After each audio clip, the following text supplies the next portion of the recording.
जितने गिरे हुए मनुष्य था, पतित था, पतितों से पतित था मानव, उसका भी सुधार यही सत्संग में हुआ। इसलिए सत्संग में आइए, सुनिए, समझिए, बैठिए।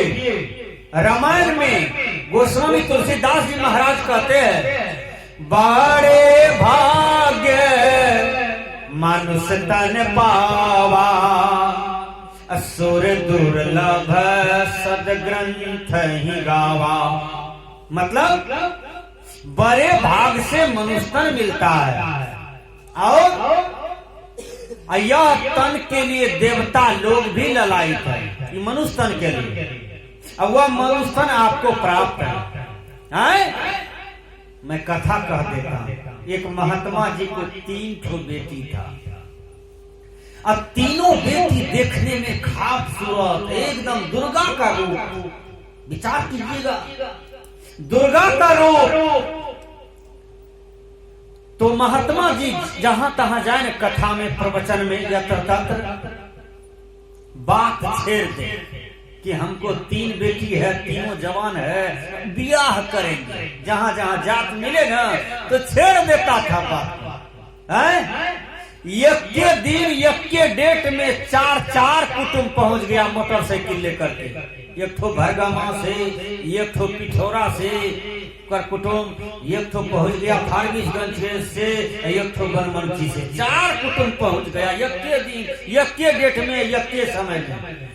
बेटी 3 है, कुटुंब 4। अब क्या करे महात्मा जी? तीनों बेटी को दिखाया, तीनों को जच गया। कहा अब इस कुटुंब को क्या दिखावे। आश्रम में एक कुतिया था, कुतिया। महात्मा जी अपनी साधना के बल पर कुतिया को बेटी बना दिया। महात्मा जी का जो ओरिजिनल बेटी थी, ओरिजिनल बेटी से भी सुंदर देखने में कुतिया बेटी। वो देखिए, उसको तो और जल्दी पसंद कर लिया। विचार कीजिएगा, चारों का शादी हो जाता है। 3 बेटी जो ससुराल बसा, जो ओरिजिनल बेटी था महात्मा जी का, ससुराल जब गया ना तो जाते जाते सास को ठिकान लगाया, ससुर को ठिकान लगाया, पति को ठिकान लगाया, देवर को ठिकान लगाया, नरक को ठिकान लगाया, अर्थव्यवस्था को ठिकान लगाया, नियम संयम का ठिकान लगाया। विचार कीजिएगा, तीनों बेटी उजरी हुई परिवार, उजरा हुआ परिवार, बिगड़ा हुआ परिवार को सुव्यवस्थित कर दिया। आई चरवा बेटी जो महात्मा जी का था, कुतिया बेटी, ये जब गया, पति का सबसे पहले चमड़ा का जो जूता था उसको चबा के 12 बजे रात में खा लिया। देखिए, चमड़ा का जितना भी सामान था 5-6 दिन के अंदर में सब चिबा चिबा करके खा लिया। रात में पति सो जाए, आई उठ करके सब चमड़ा का चप्पल चिबा चिबा के खा जाए। जितना चमड़ा का सामान था घर में, एक तो ढोलक था पुरन का, उसको भी चिबा के खा गया दोनों बगल से। विचार तो क्यों? क्योंकि उनका संस्कार जो था पूर्व जन्म से लगा हुआ था, चमड़ी खाने का, हड्डी चुभने का, मांस खाने का। विचार कीजिएगा, आप लोग जो मांस मछली खा रहे हैं, आजे से खा रहे हैं, कई जन्मों से खा रहे हैं, इसलिए आज तक चोभ चोभ के खाते हैं। एक आदमी को हम देखे मछली खाते हुए, कांटा जो चोभ चोभ के आगे में रखा था, हमको घिन लग गया। जा रे मानव, तुमको आज तक बुद्धि नहीं हुआ, विवेक नहीं हुआ, तुम मेही बाबा का बेटा नहीं बना, कबीर साहब का बेटा नहीं बना, संत पलटू का, संत तुलसीदास जी महाराज का बेटा नहीं बन पाया। और जबकि संत महात्मा कहते हैं बनो संत संतान, कितना बढ़िया शब्द है। यानी जो चाहो कल्याण को तो बनो संत संतान। यदि अपने जीवन का कल्याण चाहते हो, अपने जीवन में मोक्ष चाहते हो, मुक्ति चाहते हो, शांति गति चाहते हो तो बनो संत संतान, संतों के संतान बनो, संतों के भक्त बनो, संतों को पूजा करो, संतों को साहेब बंदगी करो, संतों को नमन करो। विचार कीजिएगा, इसलिए संत का संतान बनना चाहिए।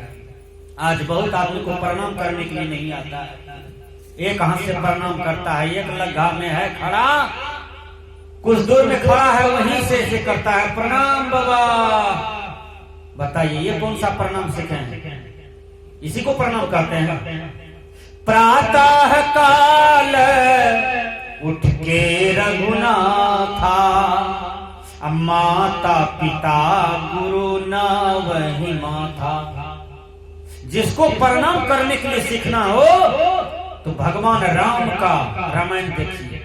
राम भगवान कितना बढ़िया से कौशल्या को प्रणाम करते हैं, माता कैकेयी को प्रणाम करते हैं, सुमित्रा को प्रणाम करते हैं, दशरथ जी को प्रणाम करते हैं, विश्वामित्र गुरु को प्रणाम करते हैं, वशिष्ठ जी महाराज को प्रणाम करते हैं भगवान राम। इसलिए भगवान राम हो गए गुरु का सेवा करके, माता पिता का सेवा करके राम राम हो गए, भगवान कहला गए। और हे राम के देश के लोगों, तुम प्रणाम को बिगाड़ दिया, साहेब बंदगी को बिगाड़ दिया, जय गुरु को बिगाड़ दिया। एक महिला हमसे कंठी ली, दीक्षा ली, माला ली, गुरु मंत्र ली, हम दे दिए। और उस महिला को भी दिए, उनका पति को भी दिए, बाल बच्चा को भी दिए, पूरे परिवार को दे दिए, सब ले लिया तो दे दिए। उस महिला को हम कहते हैं देखो तुम संत का संतान हो गए, तुम्हारे बगल में पति है, सब संत को प्रणाम करके अब पति को प्रणाम करो। तो महात्मा सबको तो साहेब बंदगी किया, और जब पति के पास गई तो खड़ी हो गई, टकर टकर हमको देखे, हम कहले क्या हुआ, प्रणाम करो न। तो मरमसा के कहती है बाबा लाजो लागे छे, केना करिए है बाबा, लाजो लागे छे केना करिए। तो हम बोले रे रघुआ तू ही करो ओकरा प्रणाम। कल के बाबा हमरो लाजो लागे छे केना करिए, हम करिया है। अरे पति को प्रणाम करो, पति श्रेष्ठ होते हैं कि पति आपको प्रणाम करेगा। पति को प्रणाम कीजिए। ये मांग में जो सिंदूर शोभा दे रहा है तो पतिये के चलते ना। नाक में जो तीन जगह पिलर गाड़े हैं नकबुन्नी का, पतिये है तब न शोभा दिया है। कान में जो 25,000 का पहनते हैं, पति है तब न शोभा दिया है। ठोर में जो लिपस्टिक घसते हैं 2 घंटा से, और तब जाते हैं सोगला मोड़ पर झोला लेके, पतिये पर शोभा देता है। और वो पति को बेचारे को कभी प्रणाम नहीं करते हैं। यही पत्नी का धर्म है। संत महात्मा कहते हैं पति का पूजा करो, ससुर का पूजा करो, सास की पूजा करो। देखिए माँ सीता कितना पूजा करती है पति का।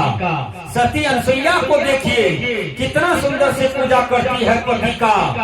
तो पति पूजा श्रेष्ठ है। अब पति का पूजे नहीं करते हैं, मंदिर में पूजा करते हैं। एक रास्ते से हम जा रहे थे, 6-7 दिन की बात है। एक महिला कहती है रे कोढ़िया, रे कोढ़िया, रे कोढ़िया। मोटरसाइकिल हम रोक दिए। हम कहे बहिन केकरा कहे छो कोढ़िया? बक बाबा जी जान है। हम खड़े हो गए, हम कहे बक हमसे क्या लड़ाई करेगी है? हमको इनका गांव के हैं, प्रश्न किए हैं। तो हम ए बहिन काहे गाली देते हो किसी को? नहीं गाली देंगे हैं? सब मेला चल गए, हमरा ये अभी तक देखियो गुलाज में अस्तर लगा के नहीं लग दिल, गैर नहीं देवे। विचार कीजिएगा, जो पत्नी पति को कोढ़िया लगा के गाली दे वह कैसा पत्नी है? विचार कीजिए। बहुत पत्नी खाने के लिए पति को दे देती है और उसके बाद घर का कथा शुरू कर दिया। वो बेचारा भोजन कर रहा है आई सुना रही है कि तोहर बहन हेना करल खौन, भाई एना करल खौन, माई एना करल खौन, हे वो ना कर लखन तोरा गणेश के क्यों अलग भेजा, फरक भेजा, तू हुए नहीं छ, हमर बात नहीं माने छ, तू पछते भो बाद में, बुझियो हमरे नाम ले भ जखनी कान भ कह हाँ पिंकी के मैं सही कह रहे, विचार कीजिएगा। तो ये सब आपके यहाँ चलता है नाटक ड्रामा। अरे भाई गोत्री गोत्री में मेल से रहो, हैं? भाई भाई में मेल से रहिए, बढ़िया से संपत्ति कमाइए, 3 मंजिला मकान बनाइए, 4 चक्का गाड़ी खरीद करके टहलिए, 5 ठो गाय रखिए, 5 ठो भैंस रखिए और दूध दोहिए, अब खूब दूध को औट के छाली खाइए, दही खाइए, छेना खाइए, रसगुल्ला बना के खाइए, सेवई खाइए, एकदम लाल चेहरा रहेगा। देखिए मारवाड़ी का कितना बढ़िया लाल चेहरा है, दूध खाया है। आप बेचे हैं, आप आलू भात खाते हैं कंठ तक खाली, सब दूध बेच देते हैं। दुग्धम युक्त क्षीर भोजनम, जो भोजन दूध के साथ किया जाता है, फल फूल दूध के साथ किया जाता है, यह भोजन सात्विक माना जाता है, यह भोजन वैष्णव का माना जाता है, यह भोजन विटामिनदार माना जाता है। इसलिए दूध बेचना नहीं चाहिए, दूध को पीना चाहिए, खाना चाहिए, कुछ से कुछ बना के खाइए, जला के खाइए, खोआ खाइए, हड्डी मजबूत होगा। यदि विद्यार्थी हो तो दिमाग तेज होगा। दूध खाइए, डीएम बन जाओगे, एसपी बनोगे, कलेक्टर बनोगे, हड्डी मजबूत रहेगा तो देश का सिपाही बनोगे, भगत सिंह बनोगे, चंद्रशेखर आजाद बनोगे, छत्रपति शिवाजी बनोगे, जीसस बन जाओगे, कन्फ्यूशियस बन जाओगे, इलियस बन जाओगे, जेम्स वाट बन जाओगे, बी पास्कल बन जाओगे, न्यूटन बन जाओगे।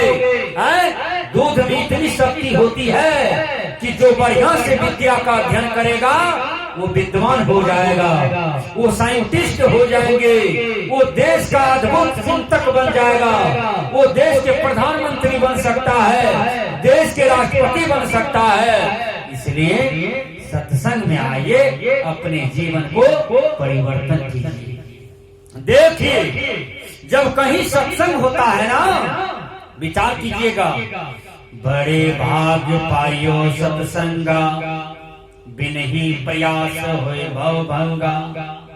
हमने कहा महात्मा जी का जो ओरिजिनल बेटी था उसका कोई शिकायत नहीं, बिगड़ी हुई व्यवस्था को बना दिया।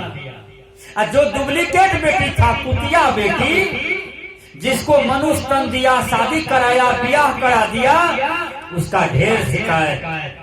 विचार कीजिए, महात्मा जी जब तीनों बेटी के यहाँ गए तो एक ठौना स्वागत हुआ, मतलब ठोठा तक, कंठ तक स्वागत हुआ महात्मा जी का, खूब स्वागत किया, समधी दमाद। और जब कुतिया बेटी के यहाँ गए महात्मा जी तो पूरे परिवार गाल मुंह फुला करके भक्का था, कोई टोकना नहीं चाहते थे महात्मा जी को, मतलब तो हर बेटी यातायात का सब कुछ खत्म कर दो, बहुत निंदा, बहुत शिकायत। विचार कीजिएगा, कौन सी शिकायत? शाम का तो एक को सामान रहने नहीं दिया, रात दिन परिवार में लड़ना, झोझो करना, उठा पटक करना, गाली देना। विचार कीजिएगा, परिवार में एक भी आदमी को स्थिर रहने नहीं देती थी महात्मा जी का कुतिया बेटी। विचार कीजिए, कहा महात्मा जी 1-2 दिन रहा, स्थिति देखा गड़बड़ है, कहा हम जाते हैं। तो समधी साहब क्या कहते हैं, बेटियों को ले जाइए, कुछ दिन में भेज दीजिएगा। देखिए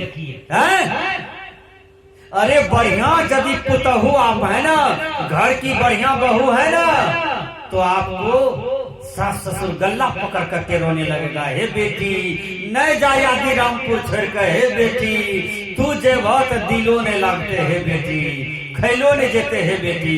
इतना बढ़िया जम के सेवा करो कि सास को जीत लो, ससुर को जीत लो, पति को जीत लो। इतना बढ़िया व्यवहार करो कि सबको जीत लो समाज में। कल आप मर जाओगे तो सब आपके लिए आंख से आंसू गिरेंगे। ऐसा जीवन चाहिए आपका।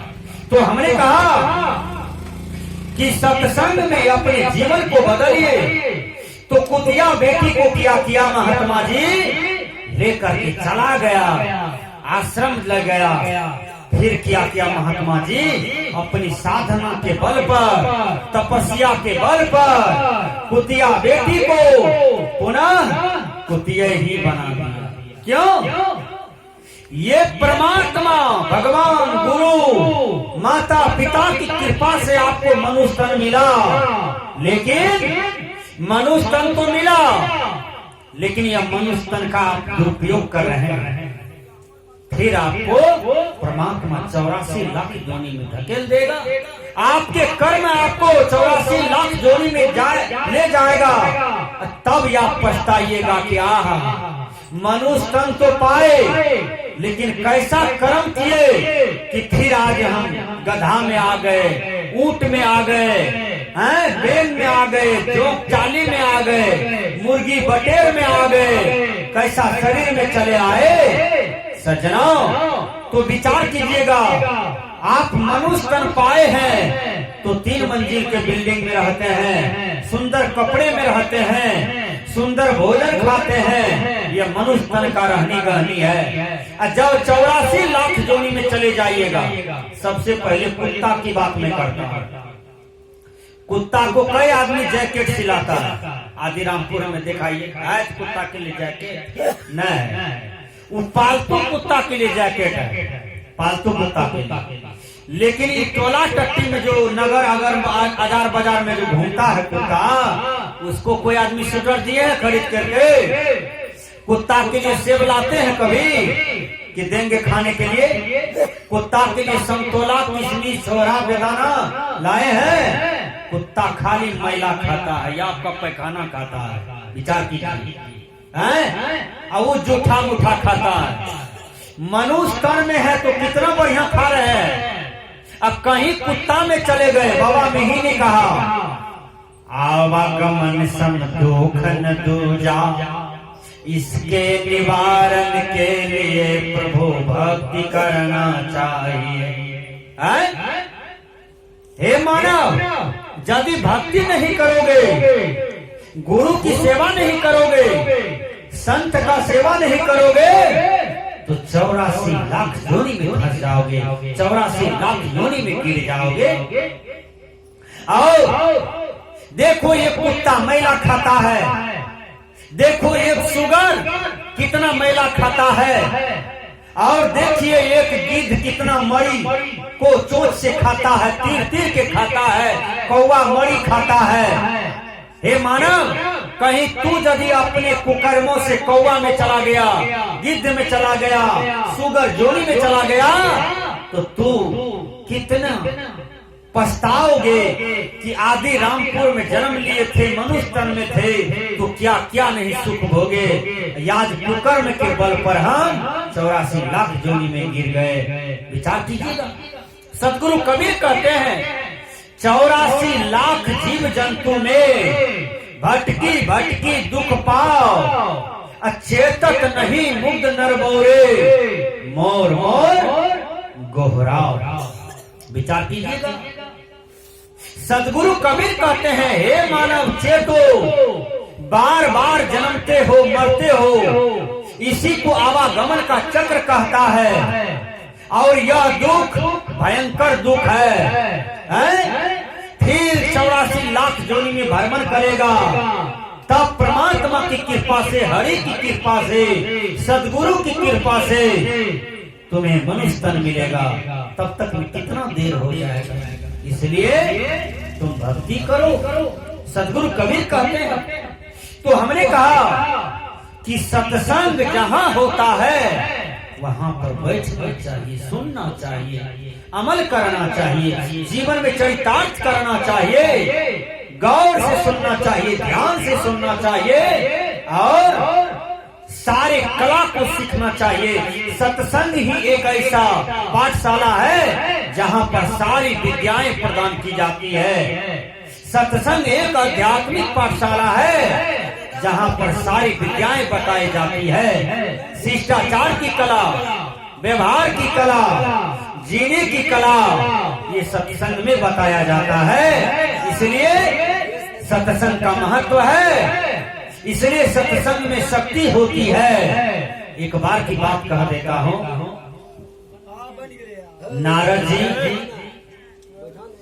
नारद जी चले गए विष्णु लोक।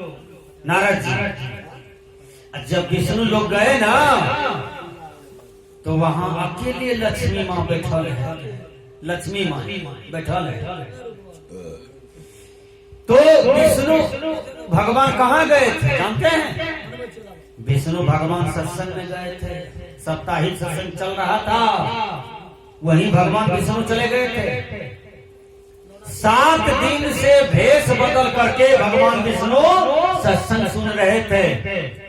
विचार कीजिएगा, सत्संग जो सुन रहे थे, माता लक्ष्मी बेचारी उदास अकेले घर में बैठी है और चिंता में है कि कब भगवान आएंगे विष्णु, ताकि हम पति के साथ जीवन जिए। नारद जी बेचारे पता लगा करके और चले जाते हैं। नारद जी पता लगा करके चले गए। कहां पर? सत्संग में भगवान विष्णु एक बूढ़ा का रूप लेकर के पंडाल में बैठा था। बगल में नारद जी भी विष्णु बूढ़ा का रूप लेकर के बैठ गए। विष्णु जी कहते हैं, अरे नारद तुम भी आ गए? कहाँ हम भी आ गए। कहा तुम भी सुनोगे, अभी 3 दिन बाकी है। सुनो सत्संग। भगवान विष्णु और नारद दोनों 3 दिन तक पंडाल में बैठे रहे और सत्संग सुनते रहे। एक बात याद कर लीजिए, जहाँ सत्संग होता है वहाँ पर देवता लोग आ जाते हैं, भगवान आ जाते हैं, तीनों लोक के देवता आ जाते हैं और अदृश्य रूप में सत्संग सुनते रहते हैं। ये सत्संग की महिमा है। संतों ने कहा सत्संग के महिमा बड़ी महान छै बहिना, जान छ सकल जहां। माँ मेरा सत्संग सुनती थी। सत्संग सुनते सुनते रविदास जी महाराज को गुरु बना लिया। रविदास महाराज कहाँ? चमार कुल के साधु। माँ मीरा राजपुताना घर की महिला। अब विचार कीजिए, चमार कुल के साधु रविदास जी महाराज, उनको गुरु बना। और क्या कहे, ऐसी लागी लगन मीरा हो गई मगन, वो तो गली गली